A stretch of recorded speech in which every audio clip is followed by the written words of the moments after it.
देखो इसमें दिया है कि निर्धारित कीजिए कि क्या निम्नलिखित संबंधों में से प्रत्येक स्वतुल्य, सममित तथा संक्रामक है कि नहीं है, ये हमें चेक करना है। अब देखो ये सारे नाम आपको इंग्लिश में भी पता होनी चाहिए, क्योंकि क्लास 12th के बाद की जितनी भी आपकी मैथ में पढ़ाई होगी वो सारी इंग्लिश मीडियम में होगी। ठीक है, तो हिंदी में तो आपको केवल 12th तक ही पढ़ना है, तो आगे आपको ये सारे नाम में दिक्कत ना हो, इसीलिए अभी से इन नामों की प्रैक्टिस कीजिए। जैसे जो मेन मेन शब्द हैं वो हिंदी में लिखे गए हैं, तो इनके इंग्लिश नाम भी आपको पता होनी चाहिए। तो सबसे पहले इसमें आता है संबंध, जिसको इंग्लिश में बोला जाता है रिलेशन। ठीक, और स्वतुल्य इसका इंग्लिश में मतलब होता है रिफ्लेक्सिव। सममित का मतलब होता है सिमेट्रिक, और संक्रामक का मतलब होता है ट्रांजिटिव। ठीक है, तो पहले तो ये सारे नाम आपको पता होने चाहिए। अब जो समुच्चय होता है उसको हिंदी में बोला जाता है सेट। अब ये समुच्चय वाले जो कॉन्सेप्ट है वो आपने 11th में पढ़े होंगे। 11th का जो पहला चैप्टर है वो समुच्चय ही है या सेट ही है। ठीक है, तो वहां पे ये सारा कॉन्सेप्ट आपने पढ़ा होगा कि समुच्चय क्या होता है। समुच्चय में इस प्रकार से कर्ली ब्रैकेट के अंदर एलिमेंट रखे जाते हैं, और ये अंदर आप जो एलिमेंट मतलब ये नंबर आप देख रहे होंगे, इसको हिंदी में बोला जाता है अवयव और इंग्लिश में बोला जाता है एलिमेंट। ठीक, तो इतनी सारी चीजें तो इसमें आपको पता होनी चाहिए। अब देखो क्या होता है, रिफ्लेक्सिव, सिमेट्रिक और ट्रांजिटिव क्या चीजें होती हैं, सबसे पहले हम इसको समझते हैं। तो मान लीजिए रिफ्लेक्सिव की हम सबसे पहले बात करते हैं। ठीक है, तो रिफ्लेक्सिव में क्या होता है कि कोई रिलेशन, देखो यहाँ पर रिफ्लेक्सिव है ये, तो कोई रिलेशन होता है, जैसे कोई रिलेशन का मतलब मैंने बोला संबंध, कोई संबंध आर होता है। आर को जैसे रिलेशन है तो इसको ऐसे लिखते हैं आर सच दैट, मतलब खुद जो सेट हमें दिया होगा खुद का खुद के साथ में होता है। जैसे यहाँ पे सेट ए हमें दिया है तो ए का ए के साथ में रिलेशन होगा। ठीक है, अब देखो ये चीज भी आपने 11th में पढ़ी होगी, जो चैप्टर नंबर 2 है वहां पे ये सारी चीजें आपने ढंग से डिस्कस करी होंगी। तो इसको क्या बोला जाता है, ये होता है इनपुट, मतलब यहाँ से इनपुट लिया जाता है, और ये होता है आउटपुट। ठीक, और वहां पे आपने इस प्रकार से इसको इस प्रकार से लिखा जाता है, और इसको ऐसे बॉक्स बना के भी हम लिख सकते हैं। तो ये होगा ए, ये होगा बी, ये होता है इनपुट और ये होता है आउटपुट। अब यहाँ पे जो भी एलिमेंट दिए होंगे उसकी सारी इमेज इसके साथ में बनती है, तो यहाँ पे मैं लिख देता हूँ इमेज। अब बोलने का मतलब क्या है, जैसे कि हमें यहाँ पे एक से लेकर एक दो तीन चार, मतलब डैश डैश का मतलब एक दो तीन चार पाँच छः 14 तक एलिमेंट दिए हैं, तो यहाँ पे भी एक होगा, दो होगा, तीन होगा, मतलब ये सारे एलिमेंट इसमें आएंगे। ठीक, वैसे ही यहाँ पे क्योंकि ये भी ए है, इमेज कहाँ से कहाँ तक बन रही है, जो रिलेशन है वो कहाँ से कहाँ तक बन रहा है, ए से ए तक ही बन रहा है, तो ये ए है तो ए में ये सारे एलिमेंट हो जाएंगे। अब क्योंकि ए से ए में बन रहा है तो ए जो है, मतलब जो आउटपुट होगा वो भी ए के बराबर होगा, जो कि हमें यहाँ पे दिया है, तो इसमें भी ये सारे एलिमेंट होंगे, एक हो गया, दो हो गया, तीन हो गया, डैश डैश लगा देना और टोटल 14 एलिमेंट होंगे। तो आप चाहे तो पूरे एलिमेंट यहाँ पे लिख देना, या ऐसे ही इसको छोड़ सकते हैं समझने के लिए। ठीक, तो इतनी सारी चीजें होगी।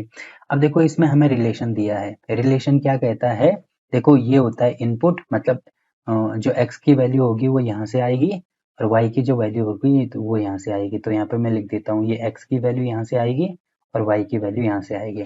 अब देखो ये रिलेशन हमें इसमें दिया है कि जो 3x की वैल्यू है माइनस वाई बराबर 0, तो मतलब रिलेशन इस प्रकार से है कि ये सेटिस्फाई होना चाहिए, मतलब अगर मैं x की वैल्यू 1 रखता हूँ तो y की वैल्यू मुझे ऐसी लेनी होगी जिससे मुझे 0 के बराबर मिले, या इसको ऐसे मैं कह सकता हूँ कि अगर मैं इसको इधर लेके आता हूँ, y को इधर लेके आता हूँ, तो ये हो जाएगा 3x बराबर y।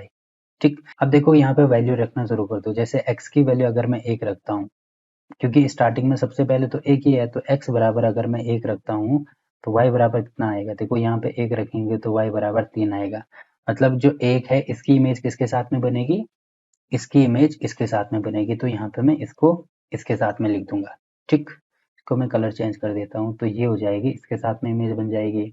अब x की वैल्यू 1 होगी, उसके बाद x की वैल्यू अगर मैं 2 रखता हूँ, x बराबर अगर मैंने 2 रख दिया तो y की वैल्यू किसके बराबर होगी, यहाँ पे 2 रख दो, तो 3 गुणा 2 मतलब y की वैल्यू हो जाएगी 6 के बराबर। तो जो जो 2 है वो 6 के साथ में बनाएगा, क्योंकि यहाँ पे मैंने डैश डैश लिखा है, मतलब 6 भी आएगा इसके साथ में, तो 2 के साथ में 6 आएगा। ठीक है, अब x की वैल्यू अगर मैं 3 लेता हूँ तो y कितना होगा, 3 गुणा 3 यानी 9 हो जाएगा।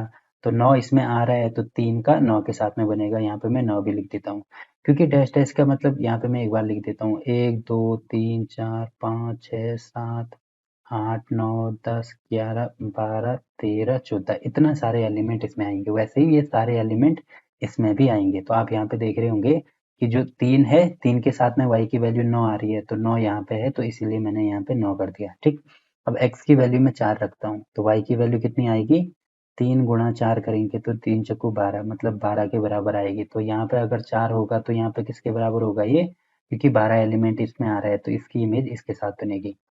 अब x की वैल्यू 5 रख दो, तो x की वैल्यू 5 रख रहे हैं तो y की वैल्यू कितनी आएगी, 3 गुणा 5, तो 5 3 15। अब आप यहाँ पे देख रहे होंगे कि x की वैल्यू 5 के बराबर तो मैं यहाँ पे ले सकता हूँ, क्योंकि यहाँ पे 4 उसके बाद 5 है, 6 है, मतलब 14 तक मैं x की वैल्यू ले सकता हूँ। बट आप यहाँ पे देख रहे होंगे y की वैल्यू केवल 14 तक ही है, तो y की वैल्यू 15 नहीं है, मतलब यहाँ तक ही लेंगे, इसके आगे तो हम इसको नहीं ले सकते हैं। तो पहले ये जो हमने रिलेशन यहाँ पे बनाया है इसको लिखते हैं। ठीक है, तो रिलेशन क्या क्या हो जाएगा, रिलेशन हमारे पास हो गया, देखो ये तो होती है इसकी सेट बिल्डर फॉर्म। अब इसको रोस्टर फॉर्म में हमने इस प्रकार से कन्वर्ट कर दिया, तो यहाँ पे जो जो चीजें हमारे पास हैं वो चीजें लिखते हो। देखो एक के साथ में 3 आ रहा है, तो पहले x है फिर y है, तो x की वैल्यू 1 और y की वैल्यू 3, तो यहाँ पे होगा 1,3। ठीक है, उसके बाद x की वैल्यू 2 आ रही है, तो इसके बाद हो जाएगा 2,6। ठीक, फिर x की वैल्यू 3 आ रही है तो y की वैल्यू 9 आ रही है, तो 3,9, ये हो गया। अब x की वैल्यू 4 आ रही है तो y की वैल्यू 12, तो 4,12। अब देखो इतने तक ही आ रहा है, क्योंकि जब हम 5 लेते हैं तो 15 आता है, 15 इसमें है नहीं, तो इससे आगे हम नहीं ले सकते। वैसे अगर मैं 6 लेता हूँ तो फिर 6 से ज़्यादा आएगा, तो मतलब 3 गुणा 6 करेंगे तो 18 आएगा, 18 भी इसमें नहीं है। वैसे ही 7 लेंगे तो इसके बाहर सारा जो एलिमेंट होंगे वो इससे बाहर आएंगे, इसका मतलब 4 तक ही हम लेंगे, इसके आगे कोई भी एलिमेंट हम नहीं ले सकते। तो ये सारी चीजें इसमें होगी। तो रिलेशन हमने लिख दिया, इतने सारे एलिमेंट इसमें आ रहे हैं, तो ये लिखो या ये लिखो। अब ये जो पहला पार्ट आप देख रहे होंगे इस पूरे का, देखो ये तो हमें सेट बिल्डर फॉर्म में दिया गया है, तो इसको मैंने इसमें कन्वर्ट कर दिया है। या तो ये लिखो एक ही बात है, या इसको भी लिखते हैं तो वो भी एक ही बात है। ठीक, तो इतनी सारी चीजें होगी। अब देखो हमें ये चेक करना है कि ये स्वतुल्य, सममित और संक्रामक होगा कि नहीं होगा। तो सबसे पहले आपको इनकी डेफिनेशन समझनी है कि इसका मतलब क्या है। देखो सबसे पहले बात करते हैं रिफ्लेक्सिव की। तो रिफ्लेक्सिव का मतलब क्या होता है, देखो हिंदी में इसको आप समझ जाना, यहाँ पे स्वतुल्य होता है। ठीक है, तो रिफ्लेक्सिव में ये होता है कि कोई रिलेशन अगर हमें, देखो ये आर रिलेशन का है, ये आप समझ जाना, जैसे मैंने यहाँ पे लिखा है। रिलेशन का मतलब होता है संबंध का। ठीक है, जैसे संबंध आर इसमें दिया गया है तो वैसे ही इसका साथ में होता है। अब कोई भी हमें सेट दिया होगा, जैसे इसमें ए दिया है तो ए ही मान लो, तो ए से लेकर ए तक अगर हमें दिए हैं, तो अगर मैं कोई एक एलिमेंट, अगर इसमें से एक एलिमेंट लेता हूँ, कोई भी एक एलिमेंट मैंने ले लिया, जो एक एलिमेंट होगा वो बिलोंग किसको करेगा, ये जो सेट है इसको बिलोंग करेगा। ठीक है, तो कोई भी एक एलिमेंट अगर मैंने ले लिया, तो अगर मैं ए कॉमा ए अगर बिलोंग करेगा आर में, यानी उस रिलेशन में, जो रिलेशन हमने निकाला है उस रिलेशन में ए कॉमा ए अगर बिलोंग कर रहा है, तो इसका मतलब वो क्या हो जाएगा, रिफ्लेक्सिव हो जाएगा। रिफ्लेक्सिव। और जहाँ पे ये जो ए है ये किस में बिलोंग करना चाहिए, उस सेट में बिलोंग करना चाहिए। तो इसका क्या मतलब बनता है, देखो मैं आपको एग्जाम्पल से समझाता हूँ, ये चीजें तो आपको याद रखनी होंगी। अब देखो इसका क्या मतलब बनता है, जैसे यहाँ पे हमने क्या लिखा है, यहाँ पे ए लिया है। अब ए जो लिया है, इसमें आप देख रहे होंगे कितने एलिमेंट है, एक भी है, दो भी है, तीन भी है, चार भी है, मतलब टोटल 14 तक है। तो यहाँ पे फिलहाल ज्यादा एलिमेंट हो रहे हैं, यहाँ पे ए में ऐसे लेता हूँ जिसमें कम एलिमेंट है, मान लीजिए 1 2 3। जो ए हमने लिया है वो ऐसा है जिसमें केवल अभी 3 एलिमेंट ही हैं। ठीक है, तो अब देखो क्या हो जाएगा, जैसे ए की बात मैंने की, तो आप यहाँ पे देख रहे होंगे, अगर मैं, क्योंकि जो ए है वो किस में बिलोंग करना चाहिए, ए में बिलोंग करना चाहिए। Small a capital A, small a का मतलब ये अवयव है, कैपिटल ए का मतलब ये सेट है। तो यहाँ पे देखो एक एलिमेंट एक है, तो ये बिलोंग कर रहा है इसमें, ए में। तो अगर मैं यहाँ से ए लेता हूँ, इनपुट में अगर मैं एक लेता हूँ तो आउटपुट में भी वही एलिमेंट आएगा, क्योंकि यहाँ पे देख रहे होंगे कि यहाँ पे भी ए है, यहाँ पे भी ए है। मतलब अगर मैं यहाँ पे ए ले रहा हूँ तो यहाँ पे भी, मतलब ए का मतलब यहाँ पे एक ले रहा हूँ तो यहाँ पे भी एक ही होगा। तो जो 1 1 है वो भी बिलोंग करना चाहिए आर में। वैसे ही देखो दूसरा एलिमेंट इसमें 2 है, तो 2 आप यहाँ पे देख रहे होंगे, 2 2 भी बिलोंग करना चाहिए आर में। ठीक है, और वैसे ही जो 3 है वो भी बिलोंग कर रहा है आर में। तो 3 भी क्या होना चाहिए, बिलोंग करना चाहिए आर में। आर का मतलब होता है ये जो रिलेशन हमने बनाया है इसमें मौजूद होना चाहिए, तभी हम कह सकते हैं वो रिफ्लेक्सिव है। तो रिफ्लेक्सिव होने का मतलब क्या है, देखो एक बार दोबारा मैं आपको बता देता हूँ। जैसे कोई भी सेट हमें दिया गया है, उसमें जितने भी अवयव हैं, जैसे 1 है, 2 है, 3 है, तो 1 भी अगर रिलेशन में मौजूद होता है, वैसे 2 भी अगर रिलेशन में मौजूद होता है, 3 भी अगर रिलेशन में मौजूद होता है, इन तीनों के अलावा बाकी और कोई भी अवयव अगर आते हैं तो उससे कोई फर्क नहीं पड़ेगा, बट ये 3 चीजें आनी ही चाहिए। जैसे एक एलिमेंट है तो एक रिलेशन में होना चाहिए, वैसे 2 एलिमेंट है जो 2 भी रिलेशन में होना चाहिए, वैसे तीसरा एलिमेंट है तो 3 भी रिलेशन में होना चाहिए, तभी वो रिफ्लेक्सिव होगा। अब देखो ये जो क्वेश्चन हमें दिया है इसका एग्जाम्पल मैं यहाँ पे समझाता हूँ अब। ठीक है, ये चीज तो आपको समझ में आ गई होगी। अब देखो आप यहाँ पे देख रहे होंगे कि कितने एलिमेंट हैं, यहाँ पे टोटल 14 एलिमेंट हैं। इसका मतलब पहला एलिमेंट एक है। तो जो ये रिलेशन हमने बनाया, तो पहली चीज आपको ये ध्यान रखनी है कि पहला एलिमेंट एक आ रहा है, मतलब एक भी इस रिलेशन में मौजूद होना चाहिए। वैसे अगला एलिमेंट 2 आ रहा है तो 2 भी इसमें मौजूद होना चाहिए। वैसे ही फिर 3 आ रहा है तो 3 भी मौजूद होना चाहिए, 4 भी, 5 भी, 13 भी, 14 भी, मतलब ये सारे जितने भी अवयव इसमें दिए गए हैं उसके साथ में ये सब मौजूद होना चाहिए। जैसे एक, दो, 3, 14 तक पूरे मौजूद होना चाहिए, तभी मैं इसको रिफ्लेक्सिव बोल सकता हूँ। बट आप यहाँ पे देख रहे होंगे ना तो एक आ रहा है, ना दो आ रहा है, ना तीन आ रहा है, कुछ भी नहीं आ रहा है। ठीक है, एक, दो तो आ ही नहीं रहा है, इसका मतलब ये रिफ्लेक्सिव नहीं होगा। रिफ्लेक्सिव नहीं होगा, तो यहाँ पे रिफ्लेक्सिव के लिए कैंसिल कर देना। तो पहली चीज ये होगी। अब देखो सिमेट्रिक क्या होता है, इसके लिए मैं आपको यहाँ पे थोड़ी खाली जगह बना देता हूँ पहले। रिफ्लेक्सिव ये हो गया। अब सिमेट्रिक के लिए हमें क्या करना होगा, देखो सिमेट्रिक का मतलब होता है सिमेट्रिक का मतलब ये होता है कि कोई भी 2 एलिमेंट अगर मैं लेता हूँ, देखो ये जरूरी नहीं है कि दोनों एलिमेंट सेम हो, इस बार दोनों एलिमेंट अलग अलग हो सकते हैं। मान लीजिए जो पहला एलिमेंट है वो मैंने लिया किससे, ए से, क्योंकि दोनों ए ही होंगे तो कोई फर्क नहीं पड़ेगा। यहाँ पे ए कॉमा बी में ऐसे ले सकता हूँ कि ये सेट ए के एलिमेंट है। ठीक है, तो ये दोनों सेट ए के एलिमेंट है, तो उस कंडीशन में क्या होगा, अगर ए और बी रिलेशन में आ रहे हैं, मतलब ये जो रिलेशन हमने बनाया है इसमें ए और बी आ रहा है, तो बी और ए भी इसमें आना चाहिए। देन ये ऐसे लिख देना, इस प्रकार से एरो का साइन लगा देना। देन बी ए बी किस में मौजूद होना चाहिए, उस रिलेशन में मौजूद होना चाहिए। अब देखो इनका क्या मतलब बनता है, जैसे एग्जांपल के लिए अगर मैं इसी का एग्जांपल लेता हूँ, देखो इस बार हमें इससे कोई मतलब नहीं है, ये वाला जो सेट है इससे भी कोई मतलब नहीं है। इस बार केवल हमें रिलेशन से मतलब है, ये जो रिलेशन हमने निकाला इससे मतलब है। तो आप यहाँ पे देख रहे होंगे कोई भी एलिमेंट यहाँ पे हो सकता है। देखो यहाँ पे ए बी, मतलब यहाँ पे कोई एक एलिमेंट हो सकता है, यहाँ पे उसके अलावा कुछ भी हो सकता है। जैसे अगर मैं इसको लेता हूँ तो यहाँ पे आप देख रहे होंगे 1 3 है, तो 1 3 किस में मौजूद है, ये जो रिलेशन है इसमें मौजूद है। तो 1 3 अगर इसमें मौजूद है, मतलब ए बी अगर ए की जगह 1 लो, बी की जगह 3 लो, तो ये अगर मौजूद है तो इसका मतलब क्या मौजूद होना चाहिए, इसका उल्टा, मतलब 3 और 1 भी इसमें मौजूद होना चाहिए। अगर ये भी इसमें मौजूद है तो बाकी ये भी चेक करेंगे, ये भी चेक करेंगे, ये भी चेक करेंगे, सारे मौजूद होते हैं, तो तब हम कह सकते हैं कि वो क्या हो जाएगा, वो हो जाएगा सिमेट्रिक। अब देखो 1 3 इसमें मौजूद है, इसका मतलब 3 1 भी इसमें मौजूद होना चाहिए। ठीक है, तो आप यहाँ पे देख रहे होंगे कि 1 3 तो मौजूद है बट 3 1 इसमें नहीं आ रहा है, तो यहाँ पे डज नॉट बिलोंग्स टू कर देंगे। अब देखो क्योंकि 3 1 नहीं आ रहा है, इसका मतलब ये सिमेट्रिक नहीं होगा। ठीक है, अब देखो ये 3 1 आ जाता तो इसके लिए चेक करते, 2 6 इसमें मौजूद है तो 6 2 भी होना चाहिए। फिर ये भी आ जाता तो इसको चेक करते, 3 9 मौजूद है तो 9 3 भी आना चाहिए। ये भी आ गया तो लास्ट में इसको चेक करते, मतलब सबको हमें चेक करना है। तो आप यहाँ पे देख रहे होंगे स्टार्टिंग में पहला ही नहीं आ रहा है, तो बाकी आगे चेक करने की आवश्यकता नहीं है। एक भी नहीं आता है तो उसका मतलब वो सिमेट्रिक नहीं होगा।